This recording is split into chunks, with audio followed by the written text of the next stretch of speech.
Hey guys, so ഇന്നൊരു twist ഉണ്ട്. ഇന്ന് എനിക്ക് SL ആണ് അടിച്ചത്. കാരണം ഞാൻ MT5 ഏകദേശം ഈ ഒരു പോയിന്റിലാണ് SL ഞാൻ ഇട്ടത്. സോ എൻ്റെ SL എടുത്തിട്ടാണ് ഈ ടാർഗറ്റിലേക്ക് പോയേക്കുന്നത്. പക്ഷേ നമ്മുടെ സ്റ്റഡി പ്രകാരം കറക്റ്റ് ട്രേഡാണ്. എൻ്റെ ഒരു ചെറിയ മിസ്റ്റേക്കിൻ്റെ പുറത്താണ് എനിക്ക് SL വന്നത്.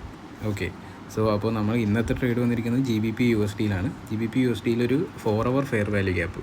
ഇത് 4 hour ഫെയർ വാല്യൂ ഗ്യാപ്പാണ് കേട്ടോ. സോ അതിൽ വന്ന് ടാപ്പ് ചെയ്തു. സോ നമുക്കൊരു ഫെയർ വാല്യൂ ഗ്യാപ്പ് അത് കഴിഞ്ഞിട്ട് കിട്ടി. സോ ഈ ഒരു പോയിന്റിൽ ഫെയർ വാല്യൂ ഗ്യാപ്പ് കിട്ടി. സോ നമ്മൾ അവിടെ നിന്ന് ട്രേഡ് എടുത്തു ഇതിൻ്റെ മുകളിലേക്ക്. ശരിക്കും പറഞ്ഞു കഴിഞ്ഞാൽ ഇതാണ് നമ്മളുടെ പോയിന്റ്. ഇതിൻ്റെ കുറച്ചുകൂടി മുകളിലേക്ക് വെച്ചെന്നേ ഉള്ളൂ. അപ്പോൾ ഞാൻ ഇതിൽ മാർക്ക് ചെയ്തത് ഇവിടെയും പിന്നെ MT5 ഇവിടെയാണെന്ന് ഉദ്ദേശിച്ചിട്ട് ഞാൻ ഈ ഒരു ഏരിയയിലാണ് SL വെച്ചത്.